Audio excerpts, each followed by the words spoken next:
All right, YouTube. I wanted to go ahead and talk about the Me Too movement and kind of my feelings on it because I'm very supportive of the idea of Me Too. Unfortunately, what it became, it's actually kind of dying out now. But I feel like with everything going on in Hollywood, the hashtag Me Too is probably going to be rebooted here anytime soon, and for good reason too. I'll go ahead and explain my reasoning. So,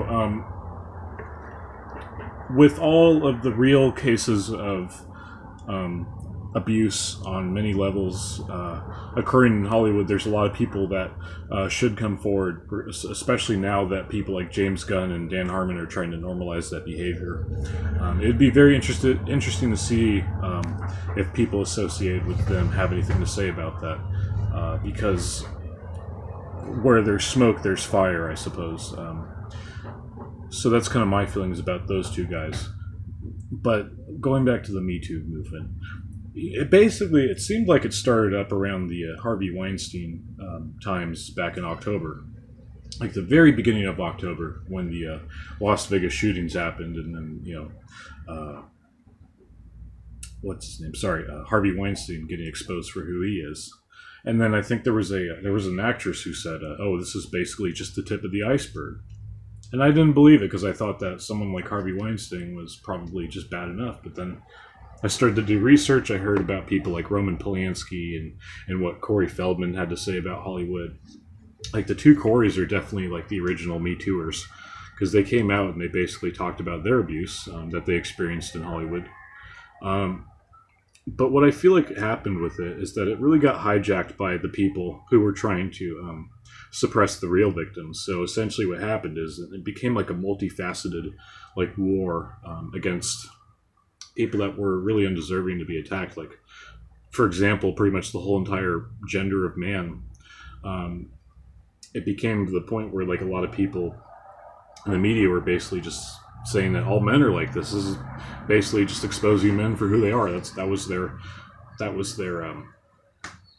statement, essentially, like, all men are evil. And that's kind of what the Me Too movement became all about. And then obviously Trump got involved with Stormy Daniels and all the other women, dating back to the Washington Post story.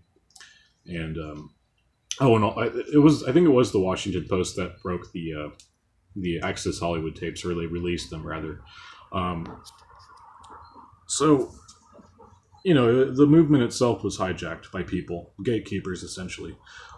These people that are very deserving of the status of Me Too, hashtag Me Too or whatever, they're going to be coming forward now because a lot of the people who attack them are going to be, basically they're going to be being put behind bars and everything.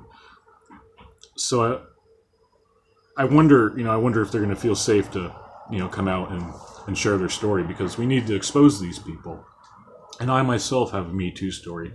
I'm not going to share it now, but I will share it another day. And I don't look at it though like, I don't look at it as something to be ashamed of. I know it's so sad that there's a stigma around Me Too, that people that have been abused, like for all these years, it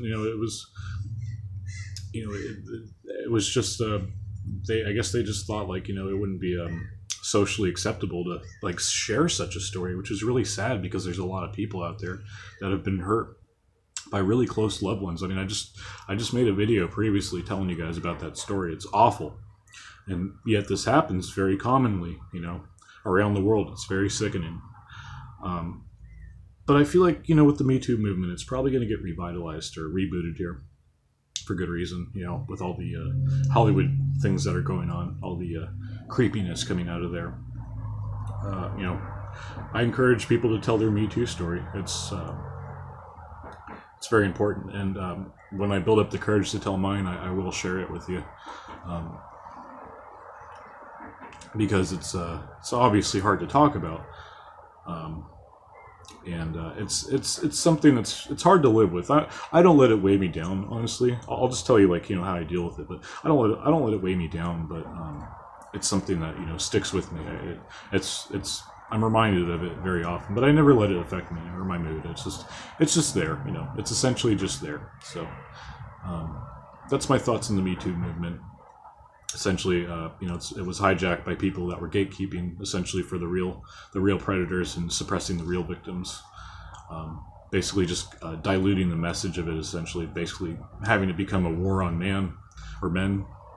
I'm going to go ahead and leave the link to a Tucker Carlson video in the description below, where he's basically just giving his critique of the Me Too movement. It's pretty good stuff.